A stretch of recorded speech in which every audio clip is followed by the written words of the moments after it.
Hello student, पहले हम लोगों ने पहले लेक्चर्स में हम लोगों ने टाइप ऑफ सेट्स की थी। अब हम लोग करेंगे इससे related exercise 1.2। Let us start. इसमें फर्स्ट क्वेश्चन हमारे पास क्या है, which one of the following sets is infinite. ठीक है, हम लोगों ने ये बताना है कि इसमें कौन सा, इनमें से कौन सा सेट्स इनफिनाइट है। ठीक है, हर एक स्टेटमेंट को मैं आपको सॉल्व करके बताऊंगी कि ये कौन सा सेट है, कौन सा सेट नहीं है और कौन सा इनफिनाइट है या कौन सा। ठीक है, अब नेक्स्ट हमारे पास कौन सा क्वेश्चन होता है, right the following sets in tabular form. ये सारे हम लोग टेबुलर फॉर्म में करेंगे। ठीक है, फिर नेक्स्ट हमारे पास क्वेश्चन नंबर 3 है, name of the following sets. ये हमारे पास कौन सा सेट्स हैं, ये नेम हम लोगों ने बताने हैं। Which of the following sets are equal sets. ठीक है, इसमें से कौन सा इक्वल है, कौन सा इक्विवेलेंस है, ये बताएंगे हम सोल्व करके। Which of the following are equivalent sets, use the symbols. ठीक है, ये सारे क्वेश्चन हम लोग सोल्व करके करते हैं। तो लेट अस स्टार्ट। तो एक्सरसाइज नंबर 1.2 है, which one of the following sets is infinite. ठीक है, चलिए सेट करते हैं। फर्स्ट स्टेटमेंट में हमारे पास क्या है, the set of whole number less than 10। तो ये हमारे पास फाइनाइट है क्योंकि हमें पता है होल नंबर 10 तक जा रहे हैं। ठीक है, हमें इससे फाइनाइट पता है। ठीक है, एक जगह का ये हमारे पास क्या है, फाइनाइट सेट।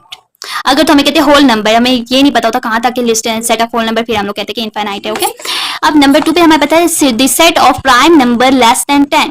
अब ये भी हमें पता है कि प्राइम नंबर एक्स कह रहे हैं लेस देन 10, तो हमें लिमिट का पता है, इसलिए हमारे पास ये फाइनाइट सेट है। नंबर 3 पे आता है the set of whole numbers. ठीक है, अब हमारे पास होल नंबर है, अब हमें ये नहीं पता होल नंबर्स कहाँ तक है।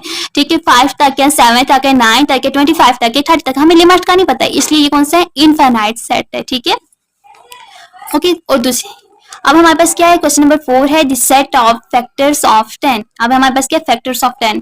तो हमें पता है फैक्टर्स ऑफ 10 क्या है, तो हम लोगों को अगर हमें कहते हैं द सेट ऑफ फैक्टर्स, हमें इन फैक्टर्स को तो नहीं पता किसके सेट है। ठीक है, तो अब हमें 10 का पता है, इसलिए फाइनाइट सेट है। 5 स्टेटमेंट में हमारे पास क्या सेट क्या है, 7 8 10 है हमारे पास फाइनाइट है क्योंकि हमें स्पेसिफिक एलिमेंट्स दिए हुए हैं सेट के। अब 6 है, 6 में हमें पता है कि 1 सेट्स क्या है, 1 3 5 अप टू 1, इसमें हमें नहीं पता कहाँ तक जा रही है। ठीक है, इसलिए कौन सा इनफिनाइट सेट है। अब note from the given question set 3 and set 6 are infinite. ठीक है, अब हमें पता चल गया कि the set of whole numbers ये हमारे पास इनफिनाइट है और ये वाला क्वेश्चन नंबर 6 हमारे पास इनफिनाइट है। अब एक्सरसाइज 1.2 का क्वेश्चन नंबर 2 करते हैं।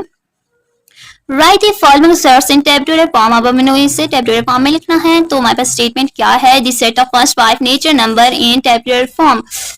तो ये हमारे पास क्या है, 1 2 3 4 5। ठीक है, ये हम लोगों ने टेबुलर फॉर्म में लिख दिया है। ठीक है, this set of first 6 letter. अभी हमें पता कितने लेटर हैं, फर्स्ट 6 लेटर हैं, तो हम लोग लिखते हैं अल्फाबेट्स में A B C D E F। ठीक है, तो हमेशा याद रखिएगा जब भी हम अल्फाबेट्स की बात करते हैं तो सेट्स के अंदर जो एलिमेंट्स होते हैं वो कैपिटल नहीं आएंगे। सेट्स जो होता है वो कैपिटल से शो होता है, लेकिन उसके एलिमेंट्स हमेशा जो होता है वो स्मॉल लेटर से।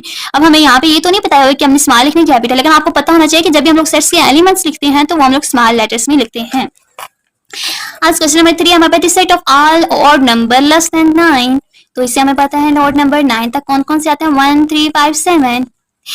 This is odd number.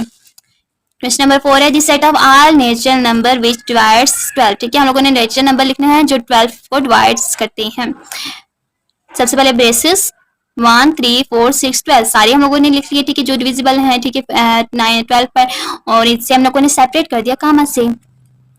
Question number 5 है the set of all letters in the whole in the words mathematical. ठीक है, अब हमें क्या कह रहा है कि हम लोगों ने लिखना है लेटर्स के मैथमेटिक्स में कितने लेटर्स आते हैं उन्हें। आपको पता है कि किस तरह सारी उसी तरह लेटर्स लिखना है और उसे सेपरेट कर देना है, किससे, कॉमर्स से। ठीक है, ये भी यहाँ पे हमने क्यों कैपिटल लेटर से शो की, क्योंकि हमें गिवन था, हमें एक सेंटेंस या वर्ड दिया हुआ है तो उसे हम लोगों ने वो लिखना है। ठीक है, टेबुलर फॉर्म में सिंपल सी बात है, कॉमर्स से इन्हें सेपरेट कर दो, ब्रेसेस के अंदर लिख दो। नेक्स्ट हमारे पास क्वेश्चन है set 4 months of the year. तो ये क्या है, सेपरेट कर दे कॉमर्स से और ब्रेसेस के अंदर सितंबर अक्टूबर नवंबर दिसंबर, कोई भी 4 से आप लिख सकते हैं।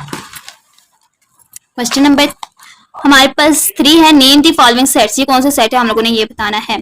Set of triangle which 4 vertices. ठीक है, ये हमारे पास कौन सा है, नल सेट है और इनपिटी सेट। ठीक है,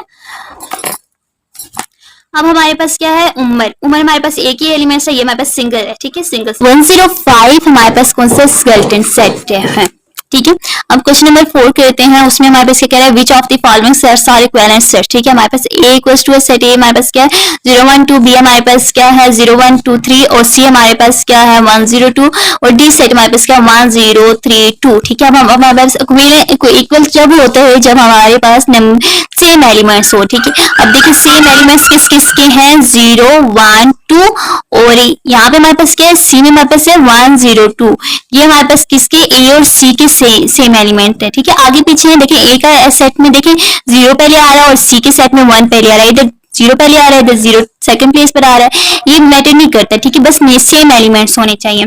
सॉल्यूशन करते हैं, according to the given condition A equals to set A 0 1 2 and C 1 2 0, so A equals to है C के एंड B इक्वल्स टू है 0 1 2 3 के और D हमारे पास है 1 0 2 3 के, सो B इक्वल्स टू D के। ओके, आगे क्वेश्चन नंबर हम लोग 5 पर जाते हैं। क्वेश्चन नंबर 5 में हमारे पास क्या कह रहा है कि which of the following are equivalent sets. ठीक है, यूज सिंबल्स। ठीक है, अब इक्विवेलेंस के लिए हमारे पास क्या होता है कि नंबर ऑफ एलिमेंट्स सेम होने, नंबर ऑफ एलिमेंट्स हमारे पास सेम होने चाहिए, मस्ट नहीं है कि सेम एलिमेंट हो। ठीक है, अगर A में हमारे पास 4 है तो B में भी हमारे पास 4 होने चाहिए। ठीक है, जैसे कि A एलिमेंट है उसमें नंबर ऑफ एलिमेंट हमारे पास कितने 1 2 3, B एलिमेंट है उसमें हमारे पास कितने 1 2 3 और C एलिमेंट है उसमें 1 2 है और D एलिमेंट है 1 2। जैसे कि इधर से शो है A equals to B, A equivalent है B के और C इक्विवेलेंट है D के। सॉल्यूशन करते हैं, according to the given condition A equals to A B C K and B equals to I J K K, in set A and B number of elements are equal। ठीक है, that is 3, दोनों में क्या है 3 elements हैं। ठीक है, so A equals to B, इसे सिंबॉलिकली हम कैसे लिखेंगे A equals to B। now C में कितने हैं नंबर ऑफ एलिमेंट 2 और D में कितने number of element 2, number of element और equal that is 2, so C equivalence है D के। इसे हम कैसे लिखेंगे C इक्विवेलेंस है D के। आज हम लोगों ने ये क्लियर कर लिया 1.2। कल नेक्स्ट लेक्चर में हम लोग करेंगे रिव्यू एक्सरसाइज चैप्टर 2 की।